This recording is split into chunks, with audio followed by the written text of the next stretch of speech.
Everyone, welcome back to another episode of What Somebody Did Wrong.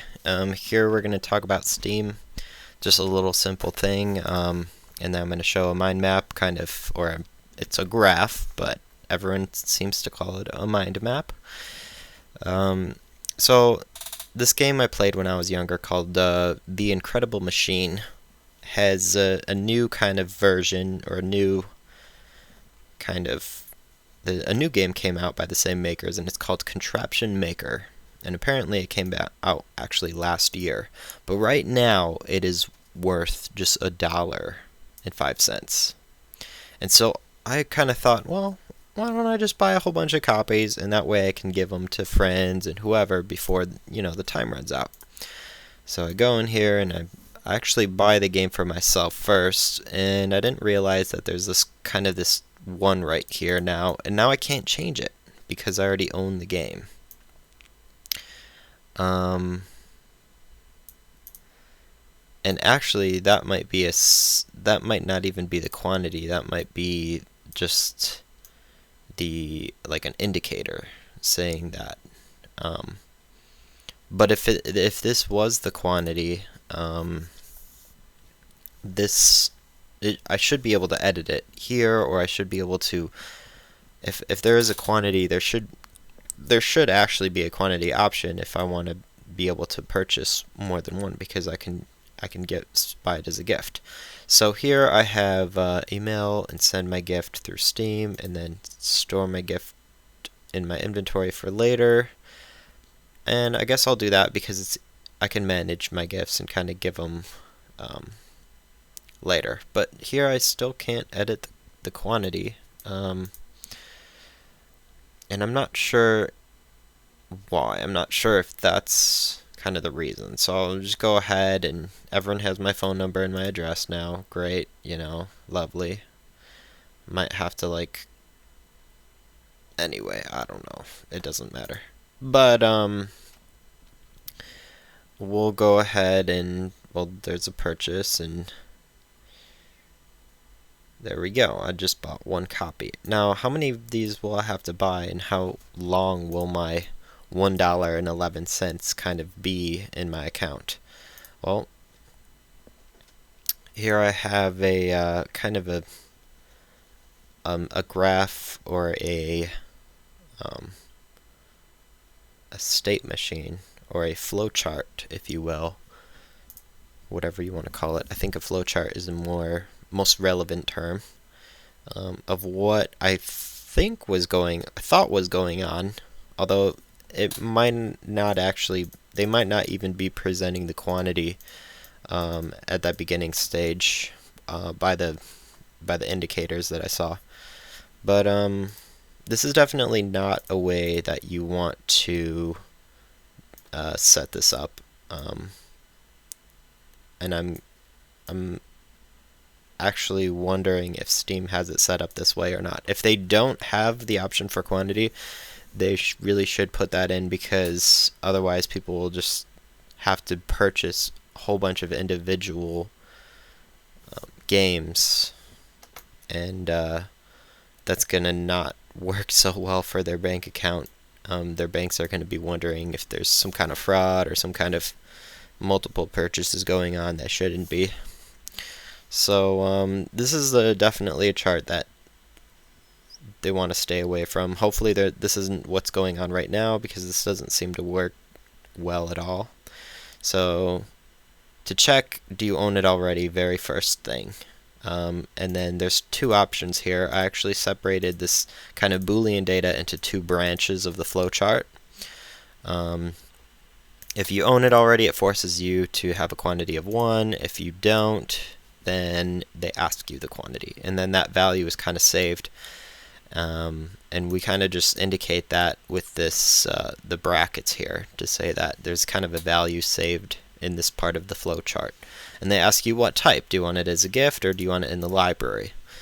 Well, this is kind of silly, because if you only get one, once you own the game, then if you want a whole bunch of gifts, you only have to buy them one at a time. It doesn't work out very well. It's nice that they have the option to get a quantity of them if you don't own the game, but if it only gives you that option when you don't have it in your library already, that is very silly. It won't work at all.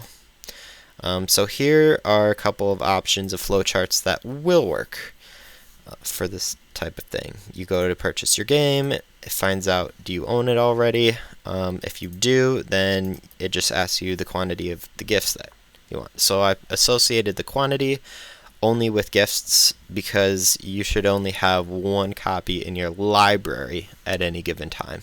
So if the answer is no, would you like to add a copy to your library? If the answer is yes, then they add one copy, and then they ask you the quantity of the gifts. If you don't want to add it to your library, then they just go straight to how many gifts would you like. So this kind of goes through, it kind of associates the quantity with at the gift level. So and before you get there, it kind of asks, it kind of stops by the library option, says, would you like to add it to your library too? So that's one way the flowchart could be set up to where it would work for all cases. Another flowchart would be this, and the quantity is not associated with the gifts, it's just associated with your purchase. In fact, it's the first question asked. How many games would you like to purchase? And then it also, and then right after that, before anything else, the computer checks if you have it in your library already. And if you don't, then it kind of asks you, would you like to add one of them as a library? And then it takes the remaining amount of them and sets those as gifts if you do. If you don't, or if you already have it in your library before it even asks you that, then both of those kind of just go down here and you purchase whatever the quantity you were trying to purchase as gifts. This way would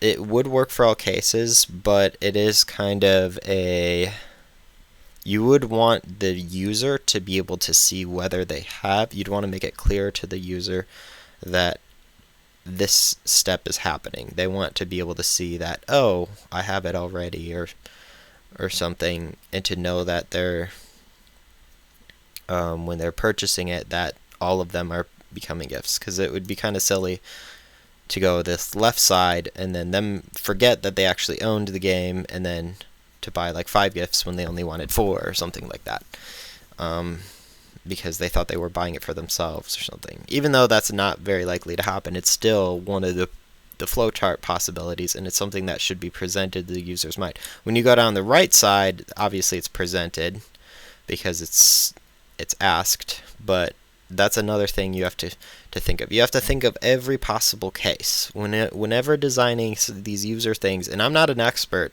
I haven't really even taken classes, like college classes, on user design and stuff.